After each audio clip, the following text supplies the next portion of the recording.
WP-Get Web Dev Tutorials for all user levels. Okay, so this demonstration or tutorial is in answer to a question which was asked in the Elementor Facebook community. And what they're wanting to do is have links or things you can click on to hide or show sections, kind of like an accordion, but having those sections anywhere on the page. Now, the method I've come up with, it doesn't have to be a section. It can be anything you can assign an ID to. So it could be a widget, a column, a whole section, a table, whatever you want it to be, can be shown based on these links.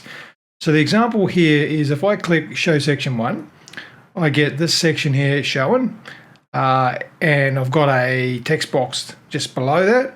They say, so if I say Show Section 2, Section 1 is hidden, Section 2 is there. Now I've also got a third section which is below this text box, just to show it can be anywhere.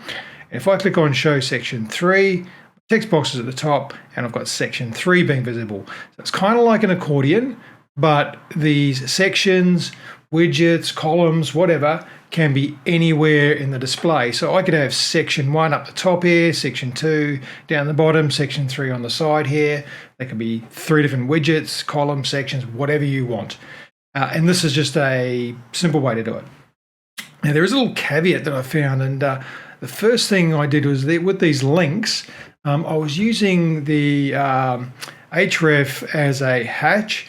So when you click on it and then give a ID to a section, showing it with that. Unfortunately, with Elementor, when you click on anything that's got a hash on it, it scrolls into that section. So you can't turn that off, unfortunately. Well, not that I've found a way to. I was looking at ways to turn that off, but I didn't want this to scroll to the section. I just wanted to actually either show it or hide it. So I've done it a little bit differently. So if we have a look at the actual page, so what I've got here is a icon list. This could be anything you like. It doesn't matter what it is. It's, as long as you can create a link. So on Show Section 1, all I've got in there is a hash. Now the reason you got to do that is because it won't put a link in there unless you've got something in there. So I just put a single hash in there. And then we look at the link options, and we've got to put a data-target and then the ID of the section that we want it to show. So in this case, this section here, we have a look at the advanced, got an ID of Section 1. So over here, I've got to tell it that the data-target, data-target, and then the pipe symbol is Section 1. Now I can't just, I wanted to be able to just do this, where it's just a link to Section 1, I'd use the hash, but as I said, Elementor will automatically scroll that section if you do that. There's JavaScript involved to do that, and I haven't been able to find a way to disable that yet. So instead of doing that, we've got to use these attributes and put in a data target.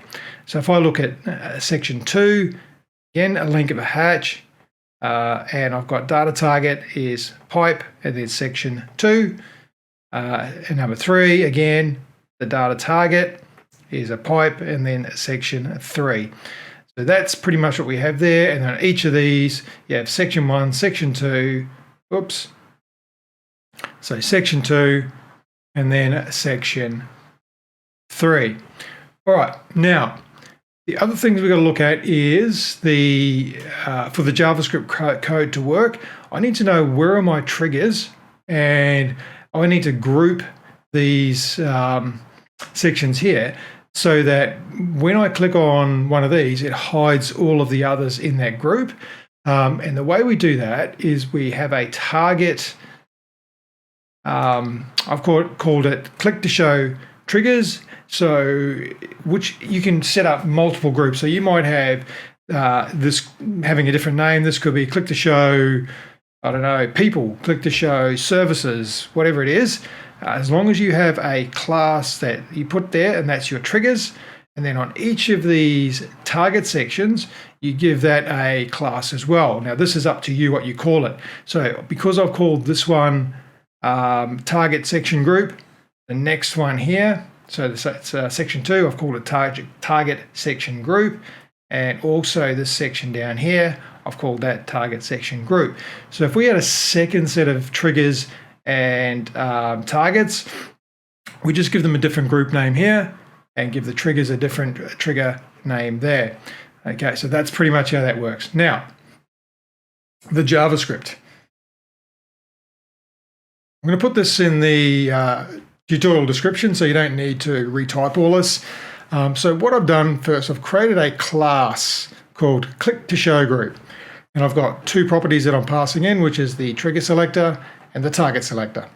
Okay, so the trigger is these triggers, and the target is the group name that we gave to the CSS class for these.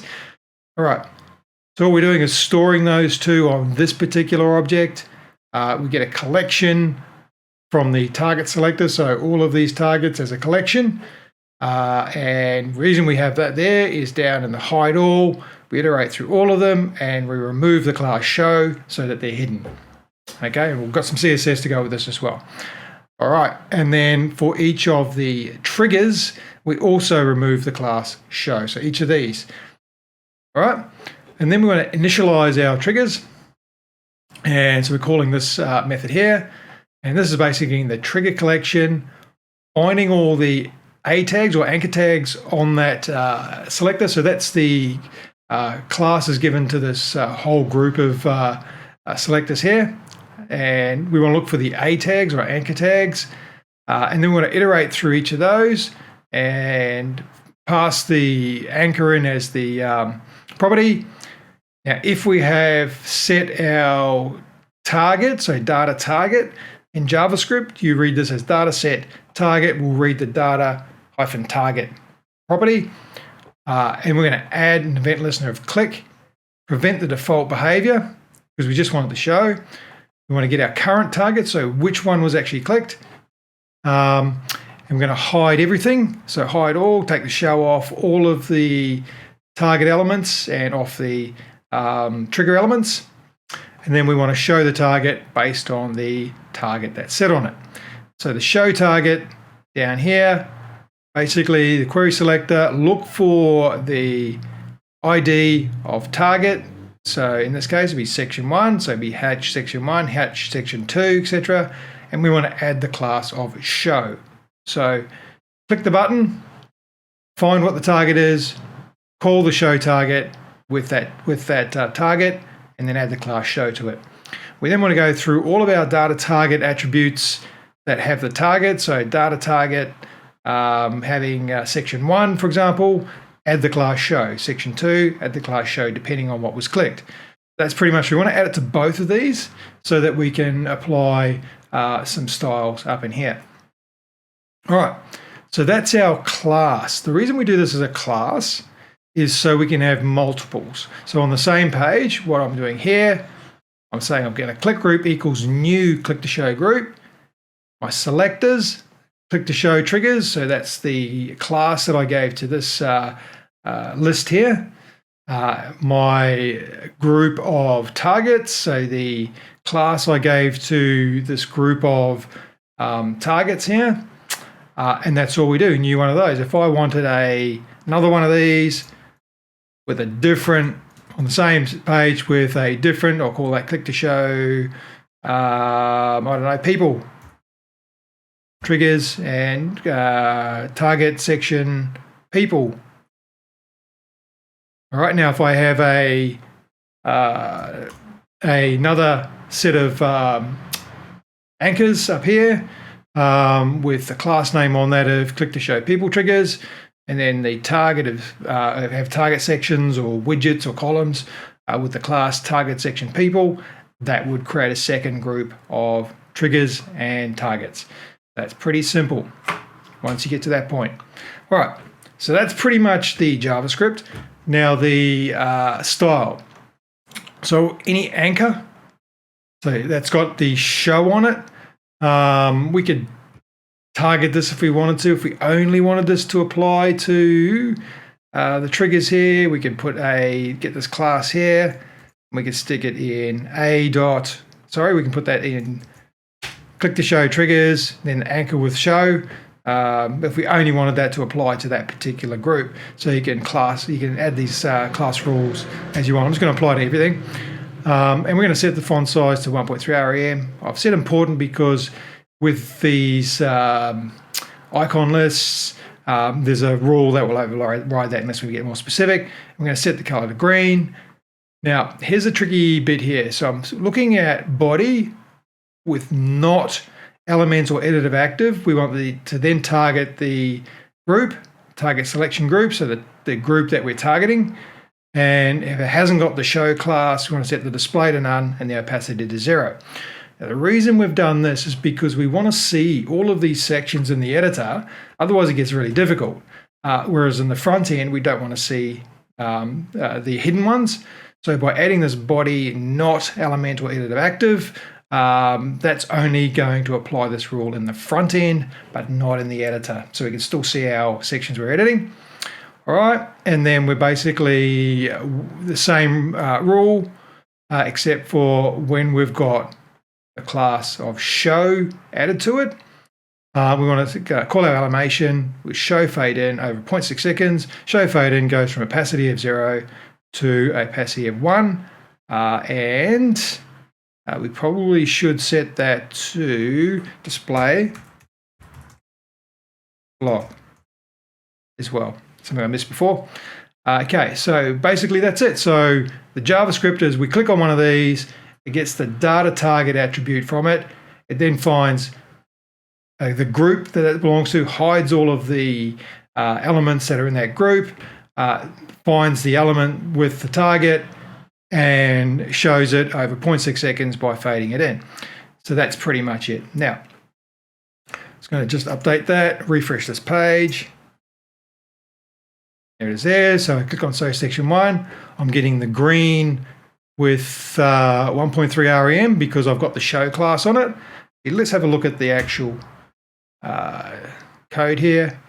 If I look at that, see I've got the A target section 1, and it's got the class show. If I go to section 2, that no longer has the class, but the next one down has the class show on it. So that's what's triggering that. And as we can see, as we click through these, click on section 1 is there, click on section 2, 2 and 3 are hidden. 1 and 3 is hidden, and we can see number 1. Section 3, we got 1 and 2 hidden, we can see section 3. So it's kind of like an accordion, except for these can be any element.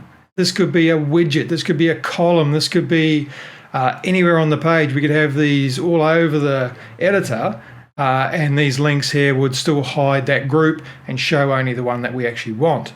So it's a really cool little way of doing it, I think. I just noticed I've got a bug there. Not sure what I've done with section 3. Have a look. 5. Section 3, 2. It's not hiding section 3. I'll have to fix that. What is going on? Node list of 3. Okay. I've just realized what my problem is. So, rookie mistake. Okay. So I'm just going to take this console log out.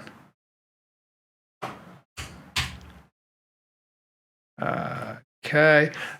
So because I'm not waiting for DOM content loaded or anything like that, this will run in the order that the code is on the page. You see how my HTML widget here, which has got the code in it, is above the section 3 in the DOM, which is why it's only getting a node list of these 2 at the top here.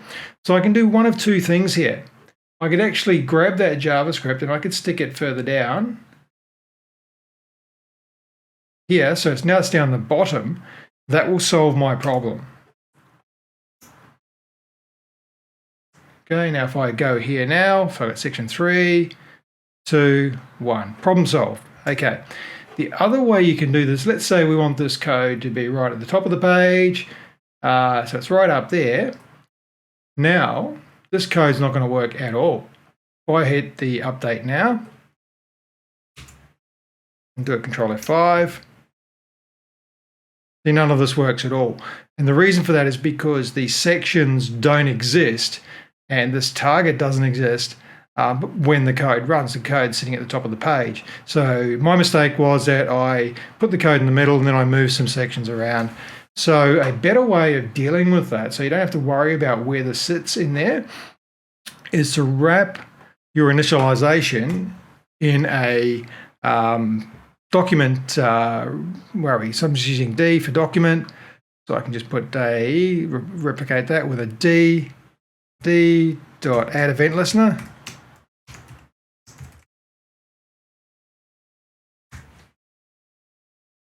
Oops, I've just messed that up. D, add event listener, and we're going to add DOM content loaded. Okay, and I'll explain that shortly. We'll do an ES6 anonymous function here. We're going to put that initializer there into there. So DOM content loaded fires when all of the DOM is ready and any JavaScripts that were loaded through the HTML have finished loading. So this event waits to the end. So we can wrap it in that event. And even though we've got our HTML running before we've actually added these DOM elements, this will still work. I do a Control F5 now. Section 1, Section 2, Section 3. So that works even though our JavaScript is sitting before we've added our links and our sections. So rookie mistake, but I'm glad I actually had the problem so I can demonstrate why we had the problem and how to fix that. This is, I think, a better way of doing it, is putting in the DOM content loaded, because then it doesn't really matter where your code sits. Or the alternative, if you don't want to stick in a DOM content loaded, you need to make sure that your JavaScript sits right at the bottom of the page after all of the elements that it's targeting. So I hope that's useful. As I said, I'll chuck this code into a tutorial for copy and paste.